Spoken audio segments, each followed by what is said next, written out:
మిత్రులారా, కామ్రేడ్ శాంత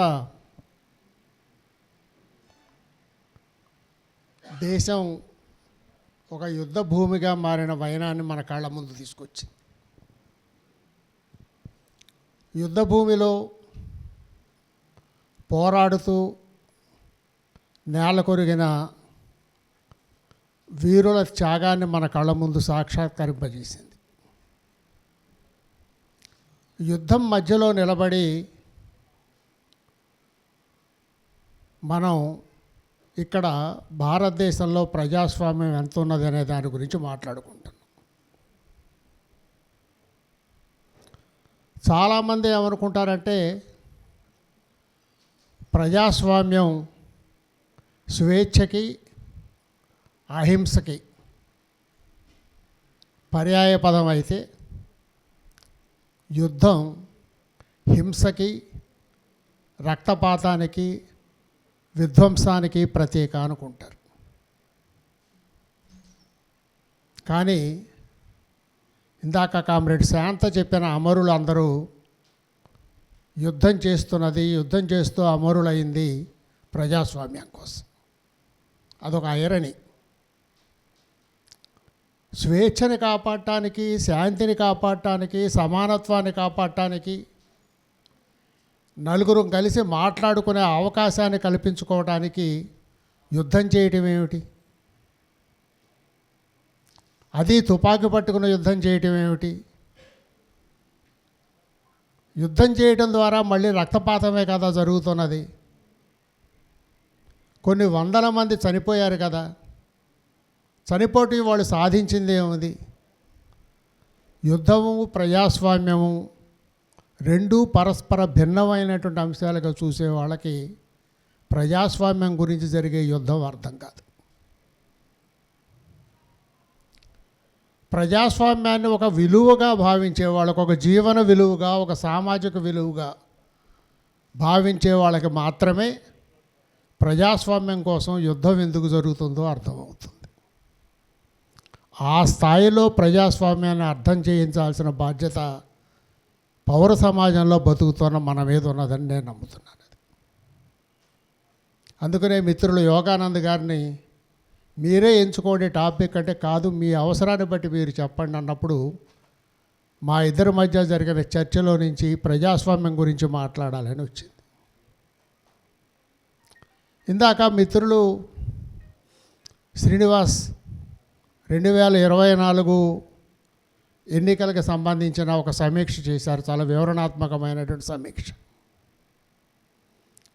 అంటే ఎన్నికల ప్రక్రియ ద్వారా ఒక తాత్కాలికమైనటువంటి వెసులుబాటుని ప్రజలు ఈ దేశంలో సాధించుకోగలిగారు. అది వాస్తవమే. అది అయితే ఇది ఎంత తాత్కాలికం అనేది మరొక వాస్తవం. ఎందుకంటే గాయపడ్డ పులి మరింత క్రూరంగా ప్రవర్తిస్తుంది, కక్ష తీర్చుకుంటుంది. అది గాయపడ్డ పులి మాత్రమే కాదు, గాయపడ్డ నక్క కూడా. మ్యాకియావెల్లీ అని ఒక పొలిటికల్ సైంటిస్ట్, పొలిటికల్ థింకర్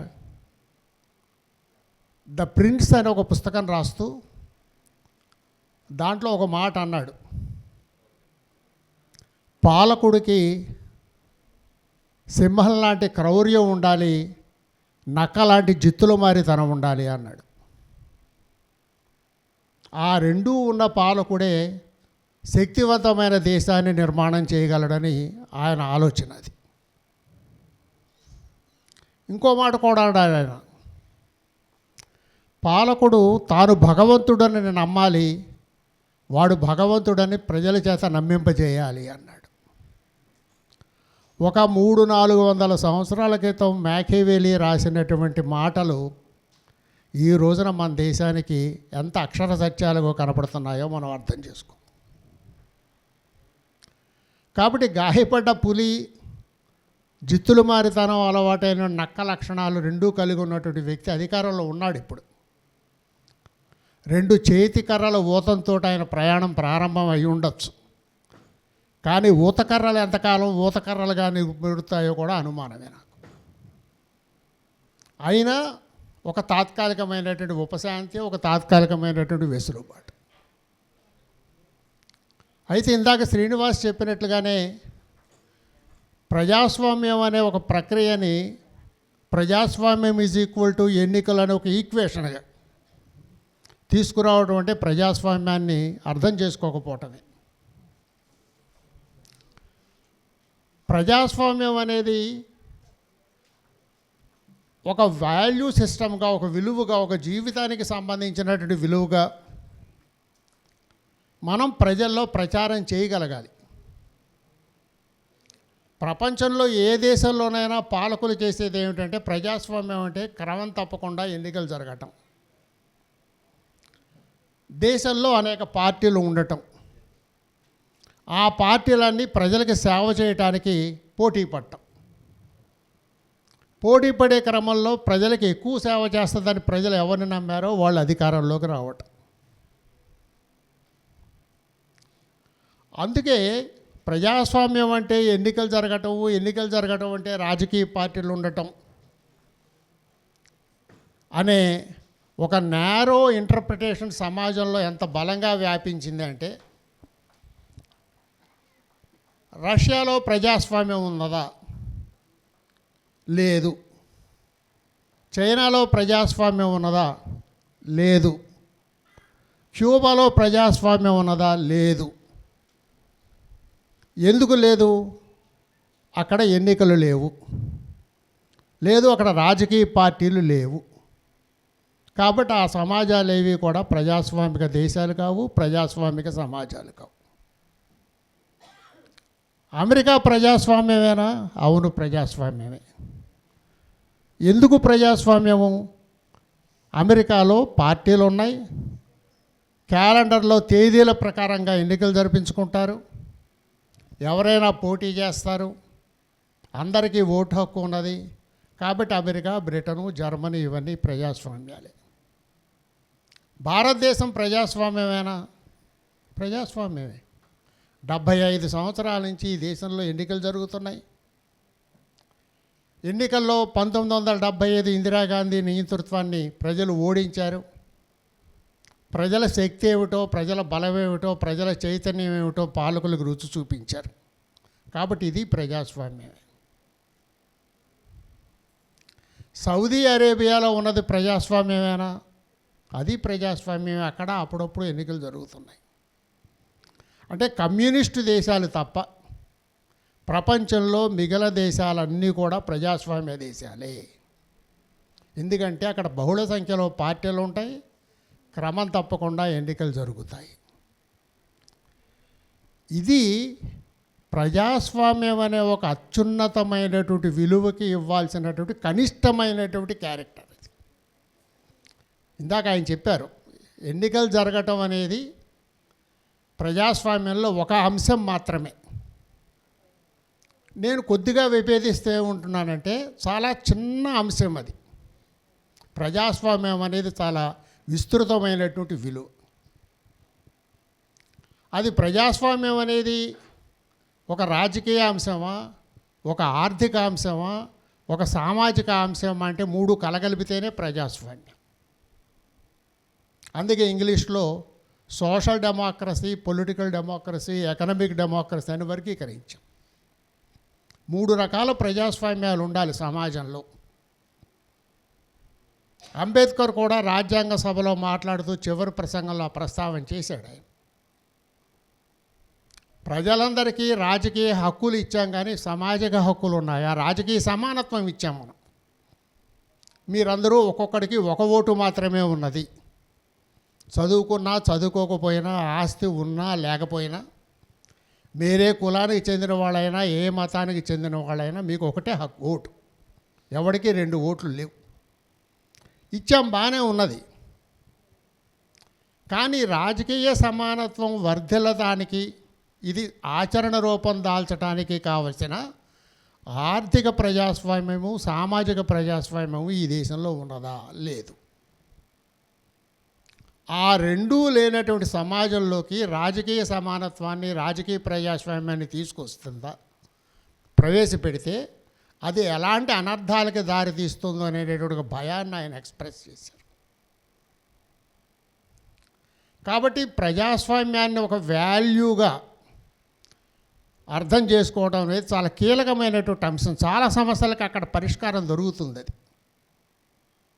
కానీ మన దేశంలో అకాడమిక్ స్థాయిలోన కూడా, కనీసం అకాడమిక్ స్థాయిలోనైనా ఈ రకమైనటువంటి చర్చ, ఈ రకమైనటువంటి బోధన, ఈ రకమైనటువంటి పరిశోధన జరగడం చాలా మృగ్యం అయిపోయింది అది.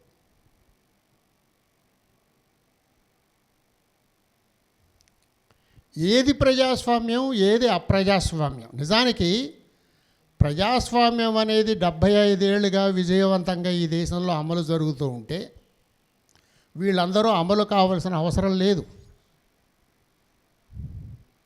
వీళ్ళందరూ ఎందుకు ప్రాణత్యాగాలు చేయాలి? వాళ్ళకి ప్రాణాల మీద తీపి లేకనా? వాళ్ళకు ఉన్నతమైనటువంటి భౌతిక జీవితానికి సంబంధించినటువంటి ఆకాంక్షలు లేకపోవడం మూలంగాన ఊరికనే జీవితాన్ని తృణప్రాయంగా ఎంచి త్యాగాలు చేశారా వాళ్ళు? తృణప్రాయంగా ఎంచి అనే మాట చాలామంది వాడతారు, కానీ నాకు దాని పట్ల చాలా అభ్యంతరం ఉన్నది. తమ జీవితాలను విలువైనవిగా భావించి అంతకంటే విలువైనటువంటి ఒక లక్ష్యం కోసం వాళ్ళు ప్రాణాలు అర్పించారు. ఆ త్యాగాలు ఏవి అనవసర త్యాగాలు కావు, వృధా త్యాగాలు కావు, తృణప్రాయమైనటువంటి త్యాగాలు కూడా కావు. ఎందుకు చేయాల్సి వచ్చింది వీళ్ళు 75 ఏళ్ల తర్వాత? ఇంకా ఎందుకు ఆ త్యాగాలు కొనసాగాల్సినటువంటి అవసరం ఎందుకు ఏర్పడుతున్నది? అది ప్రజాస్వామ్యం అనేది స్థిరీకరణ పొంది ఉంటే సమాజంలో, ప్రజాస్వామ్యం యొక్క మూల ధాతువు మన మనస్సుల్లోకి ఇంజెక్ట్ అయి ఉండుంటే, ప్రజాస్వామికంగా ఆలోచించటం, ప్రజాస్వామికంగా వైరుధ్యాలను పరిష్కరించుకోవటం, ప్రజాస్వామికంగా జీవితాన్ని కొనసాగించటం, ప్రజాస్వామికంగా భవిష్యత్తును ఊహించగలగటం, ఇవి మనకు అర్థమై ఉంటే ఈ సమాజం ఇట్లా ఉండేది కాదు. దీనికి పెద్ద తాత్విక చింతనలో కూడా వెళ్ళాల్సిన అవసరం లేదు. చాలా చిన్న చిన్న ఉదాహరణల నుంచి కూడా నేర్చుకోవచ్చు. అమెరికా అధ్యక్షుడు జో బిడెన్, ఆయనకి 2 కొడుకులు ఉన్నారు. పెద్ద కొడుకు నేరం చేశాడని అమెరికాలో ఒక న్యాయస్థానం భావించింది. ఎప్పుడు పూర్వకాలంలో కాదు, వారం క్రితం. జో బిడెన్ అధ్యక్షుడిగా ఉన్నాడు. ఆయన most powerful president in the world. ఆయన కొడుకు నేరానికి పాల్పడ్డాడు అని ఒక వారం క్రితం అమెరికన్ న్యాయస్థానం ఒకటి తీర్పు చెప్పింది. నెక్స్ట్ వీక్ ఆయనకి శిక్షను డిక్లేర్ చేయాలి. ఆయన చేసిన నేరానికి అమెరికన్ చట్టాల ప్రకారంగా 25 సంవత్సరాల జైలు శిక్ష దాకా విధించవచ్చు.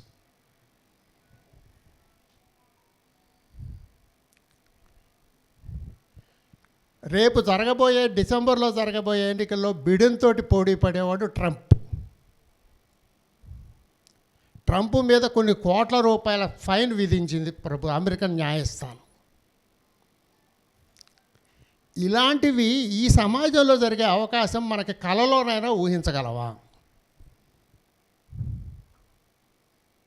ఇలాంటి స్థితి ఒక యాక్చువల్గా అధికారంలో ఒక రాష్ట్రపతి ఉంటే ఆ రాష్ట్రపతి కొడుకు మీద ఒక అవినీతి ఆరోపణను విచారించి అతన్ని శిక్షార్హుడైనటువంటి నేరస్తుడిగా న్యాయస్థానం ధృవీకరించడం అనేది ఈ దేశంలో జరిగే అవకాశం ఎక్కడైనా ఉన్నదా? అమాయకంగా లాలూ ప్రసాద్ యాదవ్ ఒక్కడే నాకు తెలిసి జైలు శిక్ష అనుభవించినాడు. అది కూడా పచ్చగడ్డి కుంభకోణం. 100,000 కోట్లు ఏమీ పోగేసుకు చచ్చింది కూడా లేదు. ఆయన తప్ప నాకు తెలిసి అవినీతి ఆరోపణల మీద అరెస్ట్ అయినటువంటి ఒక్క రాజకీయ నాయకుడు లేడు ఈ దేశంలో. అంటే ఈ ఉదాహరణ నేను ఎందుకు చెప్తున్నానంటే, ప్రజాస్వామ్యంలో రూల్ ఆఫ్ లా చాలా ప్రధానమైనటువంటి అంశంగా చెప్తారు రాజనీతి శాస్త్రవేత్తలు. రూల్ ఆఫ్ లా, చట్టం తన పని తను చేసుకుపోవటం. చట్టం తన పని తాను చేసుకుపోవటం అంటే అర్థం ఏమిటి? అందరికీ చట్టం ఒకే రకంగా వర్తింపజేయటం. చట్టం అందరికీ ఒకే రకంగా వర్తింపజేయటం. చట్టం ఒకే రకంగా వర్తింపజేయటం అంటే ఏమిటి?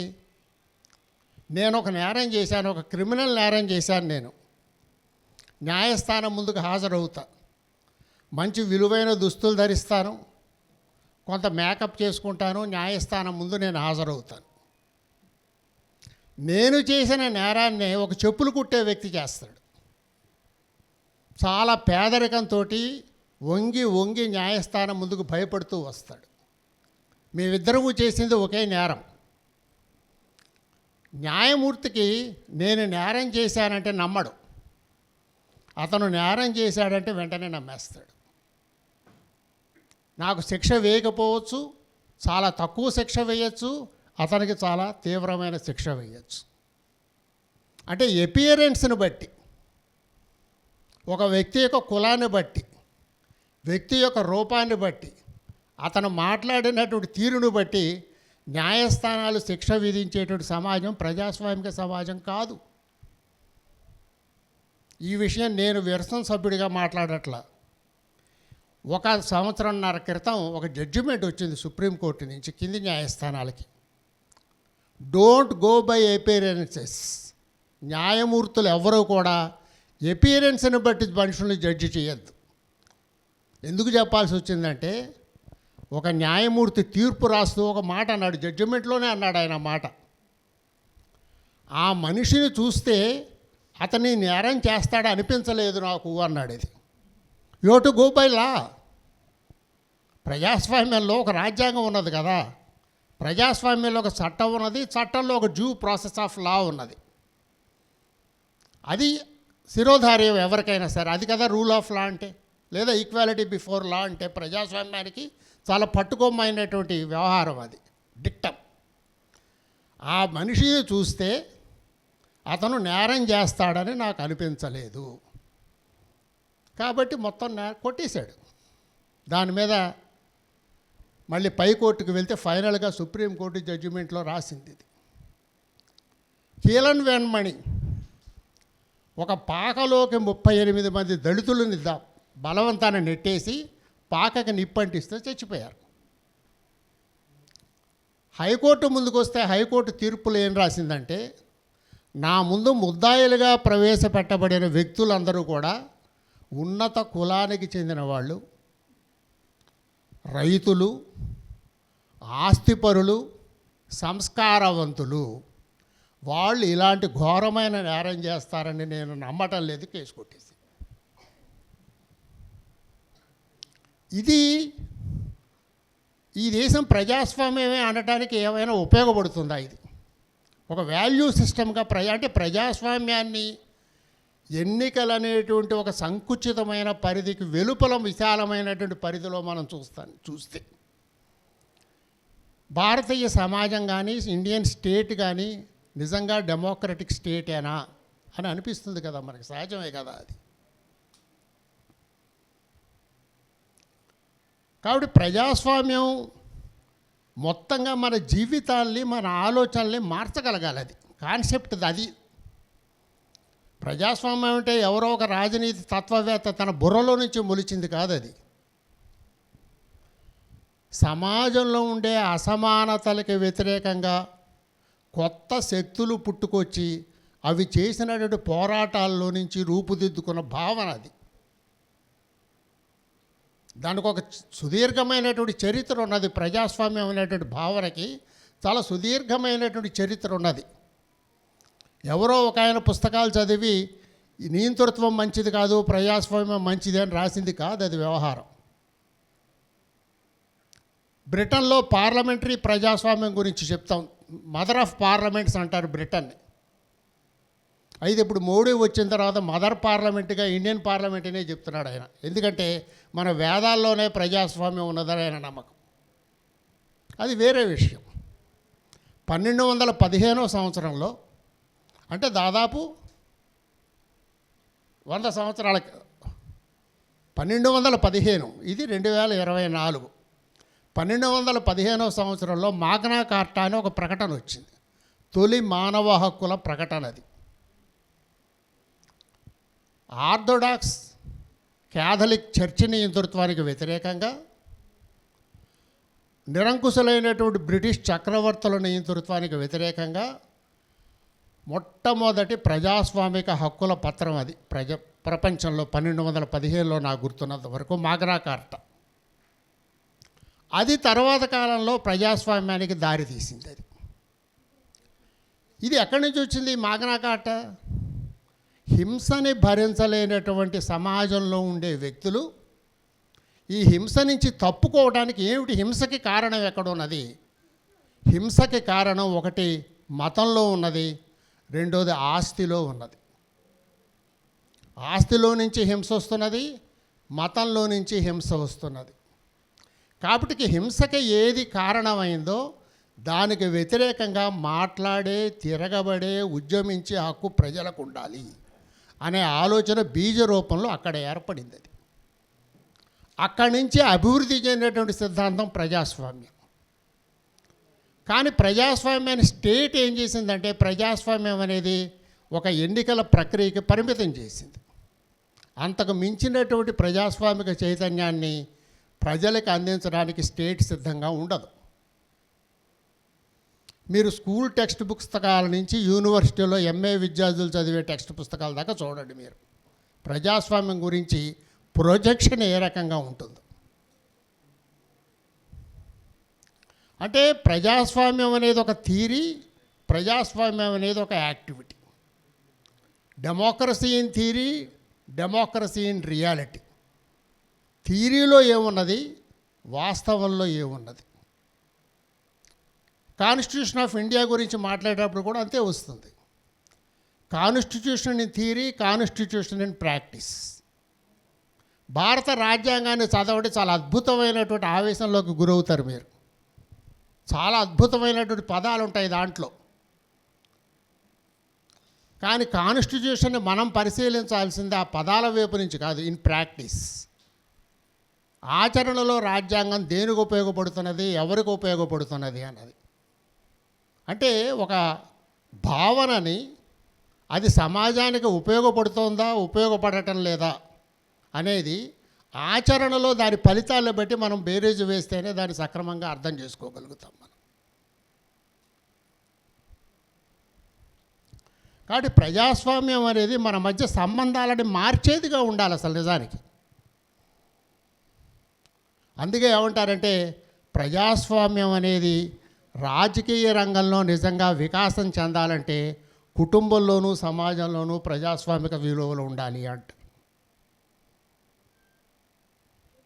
కుటుంబం అనేది రాజ్యానికి ఒక నమూనా. రాజ్యం ఎట్లయితే ఒక అణిచివేత సాధనంగా ఉంటుందో, కుటుంబం కూడా ఒక అణిచివేత సాధనంగానే ఉంటుంది. కొన్ని కుటుంబాల్లో మాత్రమే ప్రజాస్వామికంగా ఉంటాయి. అలాంటి ప్రజాస్వామిక కుటుంబం కాబట్టే అక్కడి నుంచి కామ్రేడ్ వివేక్ రాగలిగాడు. మామూలుగా ఉండేటువంటి అప్రజాస్వామిక కుటుంబాలంటే తండ్రి మాట మాత్రమే వేదవాక్కుగా చలామణి అయ్యేటువంటి కుటుంబాలలో పిల్లలు పుస్తకాల్లో చదువుకునేటువంటి జ్ఞానానికి వెలుపల ఉండేటువంటి జ్ఞానాన్ని నేర్చుకోవటానికి అవకాశం కలిగించినటువంటి కుటుంబాలలో, కేవలం మన కుటుంబ సాంప్రదాయాన్నో మన కులానికి సంబంధించినటువంటి సాంప్రదాయాన్నో కాపాడటం కోసమే మనం జీవిస్తాం.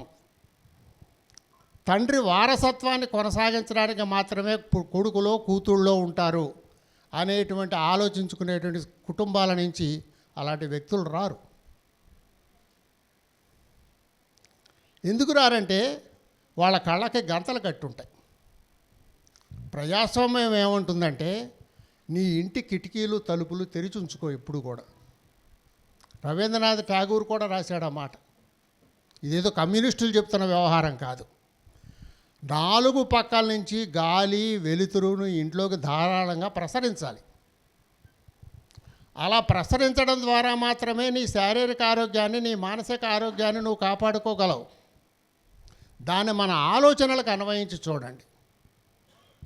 అనేక సిద్ధాంతాలు ఉంటాయి, అనేక వాదోపవాదాలు జరుగుతూ ఉంటాయి, వాటి మంచి చెడ్డలకు సంబంధించిన చర్చలు జరుగుతూ ఉంటాయి. వాటన్నిటినీ నీ మెదడు ద్వారా నువ్వు ఆహ్వానించు. దాంట్లో నుంచి వాస్తవం ఏమిటో నిజమేమిటో ఏది ఉపయోగమైందో ఏది నిరుపయోగమైందో బోధపడుతుంది అది. అలా కాకుండా ఒక ఎక్స్ చెప్పాడనో వై చెప్పాడో కాబట్టి అది మంచిది అని అనుకుంటే దానివల్ల నీలో మానసికమైనటువంటి ఎదుగుదల రాదు. కాబట్టి ప్రజాస్వామ్యం అంటే అలాంటి ఒక ఆలోచనల్ని ప్రతిదాన్ని తాను స్వతంత్రంగా నిర్ణయించుకుని స్వతంత్రంగా ఆలోచించుకుని స్వతంత్రంగా అంచనా వేసుకునేటువంటి ఒక మానసిక దృఢత్వాన్ని మానసిక సుస్థితిని కల్పించేటువంటి అంశం ప్రజాస్వామ్యం. ఆ అవకాశాన్ని కుటుంబం ఇవ్వాలి, ఆ అవకాశాన్ని పై స్థాయిలో రాజ్యం ఇవ్వాలి. కుటుంబం, రాజ్యం, సమాజం ఈ మూడింట్లోనూ మనం భాగస్వాములమే. ఈ మూడింటితోటి మనకు ఇంటర్ డిపెండెన్స్ అనేది ఈ మూడింటి మీద మనం ఆధారపడ్డాం. మన కుదురు ఈ మూడు: కుటుంబం మన కుదురు, రాజ్యం మన కుదురు, సమాజం కూడా మన కుదురు. ఈ మూడు కూడా దేనికి ఉపయోగపడాలి? స్వతంత్రంగా ఆలోచించేటువంటి, నిర్భయంగా ఆలోచించేటువంటి, చైతన్యపూర్వకంగా ఆలోచించేటువంటి మనుషుల్ని నిర్మాణం చేయడానికి ఉపయోగపడాలి ఈ మూడు. అవి ఈ మూడు వ్యవస్థల యొక్క ప్రయోజనం. నిజానికి ఈ మూడు వ్యవస్థల్లో అట్లా ప్రజాస్వామికంగా, క్రిటికల్గా, విమర్శనాత్మకంగా ప్రతిదాన్ని చర్చించి నిగ్గు తేల్చుకునేటువంటి స్థితి ఉన్న సమాజాలే నిజమైనటువంటి ప్రజాస్వామిక సమాజాలు. అందుకని వివేక్ లాంటి వాళ్ళు, శృతి లాంటి వాళ్ళు ఏమంటారంటే, ఉన్న ఈ ప్రజాస్వామ్యాన్ని వాళ్ళేమీ నిరాకరించి వెళ్ళల, అయితే ఇది మోసపూరితంగా ఉంది అనుకున్నారు వాళ్ళు. ప్రజల్ని భ్రమకి గురి చేస్తున్నది, ఇంతకు మించి మీ జీవితాలు మెరుగుపరుచుకోవడానికి మరొక మార్గం లేదు అని చెప్తున్నది ప్రజాస్వామ్యం. ఇది ఒక జలతారు గుడ్డలు కట్టినటువంటి బొమ్మలాగా ఉన్నది ఈ ప్రజాస్వామ్యం. కానీ అంతిమంగా దీంట్లో ఎవరైతే ఉత్పత్తిదారులుగా ఉన్నారో, కావలసినటువంటి సౌకర్యాలన్నీ సమాజానికి అందిస్తున్నారో, ఎవరైతే చెమటని రక్తాన్ని కలగలిపి సమాజాన్ని భాగ్యవంతం చేస్తున్నారో వాళ్ళకి ప్రజాస్వామ్యంలో విలువ లేకుండా పోయింది. కాబట్టి ఈ ప్రజాస్వామ్యం బూటకపు ప్రజాస్వామ్యం అని వాళ్ళు అనుకున్నారు. వాళ్ళకి ఎన్నికలతో సంబంధం లేదు. వాళ్ళకి ఎన్నికలు నమ్ముతారా నమ్మరా తాత్విక కానీ వేరే విషయం. వాళ్ళు ఎన్నికల్ని ప్రధానమైనటువంటి అంశంగానే భావించదలుచుకోలే వాళ్ళు. ఎందుకంటే ఏం జరుగుతుంది? ఎన్ని ఎన్నికలను చూసినాం మేము. ఏ ఎన్నికల్లో చూసినా ఎవరు వస్తున్నారు అధికారంలోకి? ఎవరైతే డబ్బు ఖర్చు పెట్టగలుగుతారో, ఎవరైతే మతాన్ని కులాన్ని ఉపయోగించగలుగుతారో, ఎవరైతే ఖండబలాన్ని ఉపయోగించగలుగుతారో వాళ్ళు అధికారంలోకి రావటానికి వాళ్ళు చూశారు. వాళ్ళు పైగా దేశం నాగరికత అవుతుంది కదా. 75 ఏళ్ళు ఉన్న 1951లో జరిగిన మొదటి ఎన్నికల నాటికంటే 2020లో జరిగినటువంటి ఎన్నికలు, 14వ ఎన్నికనో ఏమో, ఇది నాకు గుర్తులేదు, 18వ సార్వత్రిక ఎన్నికలు, అంటే 18 సార్వత్రిక ఎన్నికలు జరిగేటప్పటికి ప్రజాస్వామ్యం అనేది ఇంకాస్త నాగరికం అవ్వాలి. మొదటి ఎన్నికల్లో ప్రజాస్వామ్యంలో ఉండే లోపాలన్నీ కూడా క్రమక్రమంగా సవరించుకుంటూ రావాలి. అట్లాంటిది ఏమైనా కనపడుతున్నదా ఆచరణలో? అంటే కనపడలేదు. అమెరికాలో ఉంటాడు, 7,500 కోట్ల రూపాయల ఆస్తి ప్రకటిస్తాడు ఆయన చట్టబద్ధంగా తన ఆస్తి. అకస్మాత్తుగా ఎన్నికల ముందు దేశంలోకి వస్తాడు, ఒక లోక్సభ టికెట్ సంపాదిస్తాడు, 400 కోట్లు సంపాదించి లోక్సభ సభ్యుడవుతాడు, నేరుగా కేంద్రంలో మంత్రి అయిపోతాడు. ఆయనకు ఒక పెద్ద శాఖ ఇస్తారు అక్కడ.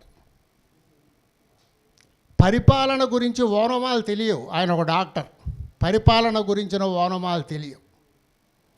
ఈ దేశంలో ప్రజలు ఎట్లా బతుకుతున్నారు, ప్రజల అవసరాలు ఏమిటో ఆయనకి తెలియవు. పంచాయతీరాజ్ వ్యవస్థ అంటే ఏమిటి, అది ఎందుకు ఏర్పడింది, ఎట్లా పనిచేస్తుందో, దాని డైనమిక్స్ ఏమిటో ఆయనకి తెలియవు. ఆయన కేంద్రంలో పంచాయతీరాజ్ సహాయ మంత్రి అయిపోతాడు ఒక శాఖకి. ఇది చూసి 75 సంవత్సరాల తర్వాత కూడా ఇట్లా జరుగుతుంది ఈ సమాజంలో, భారతదేశంలో. మరి దీంట్లో ఏది విలువ ఉన్నది? ప్రజల ఓటుకున్నదా విలువ? ఆయనకు అసలు ఒక పార్టీ సీట్ ఎట్లా ఇవ్వగలిగింది పోటీ చేయడానికి? ఆ పార్టీ తరఫున జెండా మోసిన వాళ్ళు చాలామంది ఉన్నారు కదా. తమ పార్టీ ప్రతిపక్షంలో ఉన్నప్పుడు అధికారంలో ఉండే పార్టీతో చావు దెబ్బలు తిన్న కార్యకర్తలు ఉన్నారు కదా. వాళ్ళందరినీ కాదని అమెరికాలో నుంచి దిగుమతి అయిన వ్యక్తికి సీట్ ఎట్లా వచ్చింది, టికెట్ ఎట్లా వచ్చింది?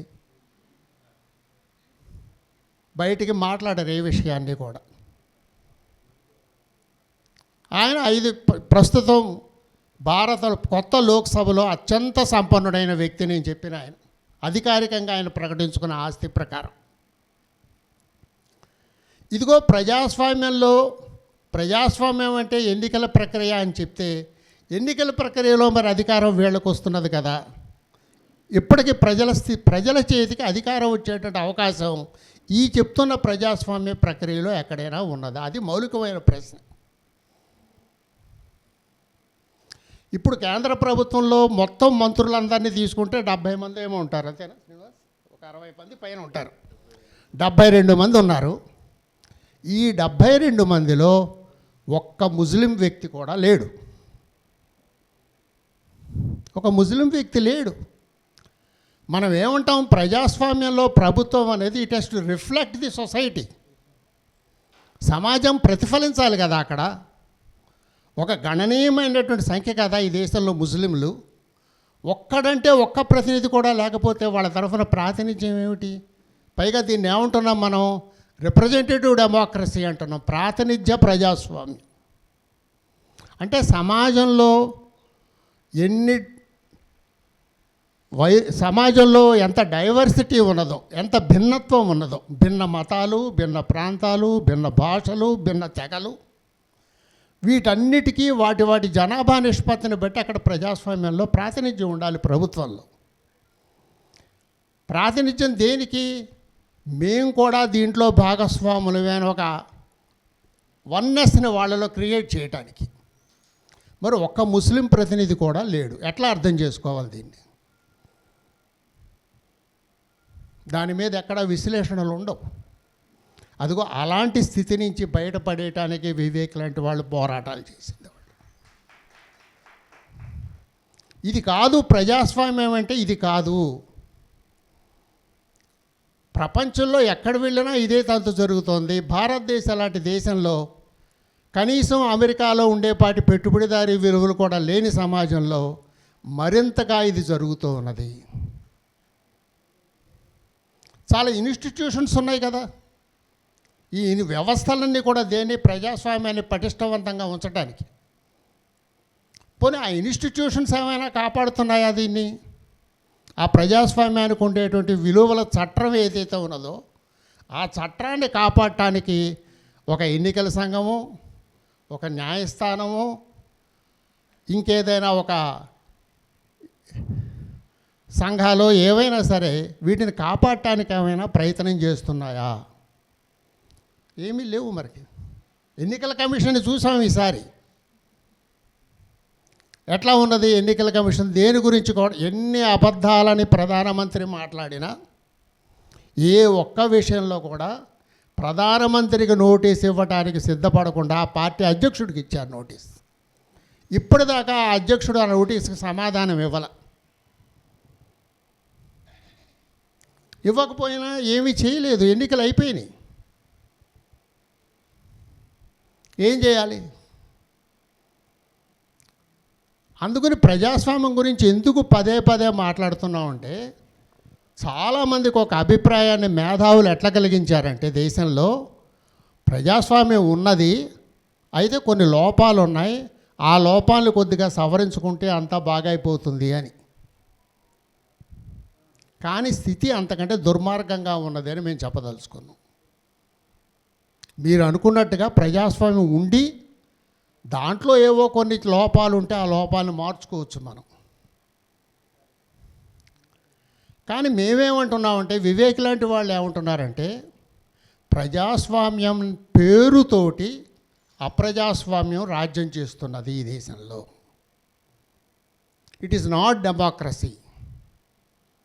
ఒక బానిసత్వానికి వ్యతిరేకంగా, భూస్వాములకు వ్యతిరేకంగా, నిరంకుశుడైనటువంటి ఒక నైజాం నవాబుకి వ్యతిరేకంగా, కరుడు కట్టినటువంటి మతతత్వానికి వ్యతిరేకంగా చేసినటువంటి పోరాటాల వెల్లువలో నుంచి వచ్చిన ప్రజాస్వామ్యం అనే విలువ ఉన్నదే, అది కేవలం ఒక ఒక ముసుగులాగానే పనిచేస్తున్నది ఈ దేశంలో. కాబట్టి this is not the real democracy. ఇది ప్రజాస్వామ్యానికి నిజమైనటువంటి అర్థంలో ఉన్న ప్రజాస్వామ్యం కాదు. ఇంతకంటే విలువైన, విస్తృతమైన, లోతైన, వైవిధ్యభరితమైనటువంటి ప్రజాస్వామ్యం కావాలి అన్నది ఆశయంతో వివేక్ లాంటి వాళ్ళు ప్రాణత్యాగాలు చేశారు. వాళ్ళు అందుకని ప్రజాస్వామ్యాన్ని ఏ కోణం నుంచి అర్థం చేసుకోవాలో ప్రజలకి చెప్పాల్సిన బాధ్యత ఉన్నది. అంటే ప్రజలందరినీ తుపాకీ పట్టుకుని వెళ్ళిపోమంటాను కాదు, ప్రజాస్వామ్యాన్ని అర్థం చేసుకోండి మీరు ముందు. లౌకికవాదం అంటాం మనం. ఏమిటి లౌకికవాదం అంటే? కొంతమంది మేధావుల అభిప్రాయంలో భారతదేశానికి లౌకికవాదం పనికిరాదు. ఎందుకు పనికిరాదు? అది యూరోపియన్ భావన. అది యూరోపియన్ భావన. దాంట్లో భారతీయత అనేది లేదు. మరి ప్రజాస్వామ్యం కూడా యూరోపియన్ భావనేగా. అది ఎట్లా పనికొస్తున్నది ఇక్కడ భారతదేశంలో? ప్రపంచంలో ఏ భావనైనా ఒక దేశానికే ఎట్లా పరిమితమై ఉంటుంది? ఏదో ఒక దేశంలో కొన్ని నిర్దిష్టమైనటువంటి పరిస్థితుల్లో ఆ సమాజంలో ఛిద్రమైపోయినప్పుడు, ఆ సమాజం దాంట్లో నుంచి కొత్త శక్తులు ఉద్భవించినప్పుడు ఆ కొత్త శక్తులు కొత్త నమూనాలని, కొత్త భావజాలాలని తీసుకొస్తారు. అది తర్వాత ప్రపంచమంతా కూడా తమకు అన్వయించుకుంటుంది. అది ఎప్పుడైనా సరే సమాజం అభివృద్ధి చెందేటువంటి క్రమం, తాత్వికత అభివృద్ధి చెందేటువంటి క్రమం. అలాంటి క్రమంలో భాగానే లౌకికవాదము, ప్రజాస్వామ్యం, సామ్యవాదం అనేటువంటి భావాలు అభివృద్ధి చెందినాయి. అవి ఏ దేశంలో అభివృద్ధి చెందినా కూడా దాన్ని మనం అందరం స్వీకరిస్తాం. ఎందుకు స్వీకరిస్తామంటే నాగరికం అవ్వాలి కాబట్టి. మనం ఒక అనాగరిక స్థితి నుంచి ఒక నాగరిక సమాజంగా మనం ఎదగాలి కాబట్టి అనాగరికమైనటువంటి భావాల స్థానంలో నాగరికమైనటువంటి భావాలు ప్రపంచంలో ఏ దేశంలో వచ్చినా మనం స్వీకరిస్తాం. వితంతు వివాహాలు అది మన సమాజం ప్రత్యేకమైనటువంటి లక్షణం. వితంతువులకు వివాహం చేయొచ్చా, చేయకూడదా? ఎందుకు మానుకున్నాం మనం? ఎవరు చెప్తే మానుకున్నాం మనం? ఎక్కడి నుంచి కొత్త జ్ఞానపు వెలుగులు మన సమాజంలోకి ప్రసరిస్తే దాని నుంచి బయటపడ్డాం. భర్తతో పాటు భార్య సతీసాగమనం చేయటం, ఒక అనాగరికమైన స్థితి నుంచి ఒక నాగరికమైనటువంటి స్థితికి సమాజం అభివృద్ధి చెందింది. ఎట్లా జరిగింది మార్పు? ఈ మార్పుకి కారకులు ఎవరు? వ్యక్తులు కారు, పరిస్థితులు. ఈ మార్పుకి కారకులు పరిస్థితులు, కారణం పరిస్థితులు. ఇవి మొత్తం ప్రపంచానంతటిని చూసాం మనం. ప్రతి సమాజంలోనూ ప్రతి వ్యవస్థలోనూ లోపాలు ఉంటాయి. లోపాలు ఉండటం నేరం కాదు. ప్రపంచాన్ని వీక్షిస్తూ లోపాలు లేని సమాజం నుంచి మన లోపాన్ని సరిదిద్దుకోవడంలోనే మన నైపుణ్యం ఉన్నది. అది అవసరం మనకి. కాబట్టి లౌకికవాదము, ప్రజాస్వామ్యము, సామ్యవాదం అనే విలువలు ఏవైతే ఉన్నాయో ఆ విలువలని సరైనటువంటి అర్థంలో ప్రజల దగ్గరికి మనం తీసుకువెళ్ళగలగాలి. దేనికి తీసుకువెళ్ళాలంటే వాళ్ళ చైతన్య స్థాయి పెరగాలి. ఎందుకంటే ఇది మేధావుల క్రీడ కాదు ప్రజాస్వామ్యం అనేది. కొందరు రాజకీయ విశ్లేషకుల క్రీడకు రాదు. కొన్ని రాజకీయ పార్టీల క్రీడ కాదు ఇది. That is not a game. Politics అనేది, ప్రజాస్వామ్యం అనేది నాట్ ఎ పొలిటికల్ గేమ్. దాంట్లో మీరెంతో నేనంతే, నేనెంతో మీ భాగస్వామ్యం కూడా అంతే. ఇది అందరము సమిష్టిగా మన సమాజానికి సంబంధించిన విషయం. ఇది నా కులానికో, నా మతానికో, నా ప్రాంతానికో, నా భాషకో కాదు ఇది. కాబట్టి సమాజాన్ని అంతటినీ ఉన్నతీకరించేటువంటి ప్రజాస్వామ్యం అనే ఒక విలువని మొత్తం సమాజం అంతా భాగస్వామ్యం అయ్యేటటువంటి పరిస్థితి ఉండాలి. అలాంటి ఒక నిజమైనటువంటి ప్రజాస్వామ్యం కోసం ప్రాణాలు అర్పించినటువంటి కామ్రేడ్ వివేక్ లాంటి ఎందరో వందల మంది అమరులు, వాళ్ళందరికీ నివాళులు చెప్తూ నా ప్రసంగాన్ని ముగిస్తున్నాను.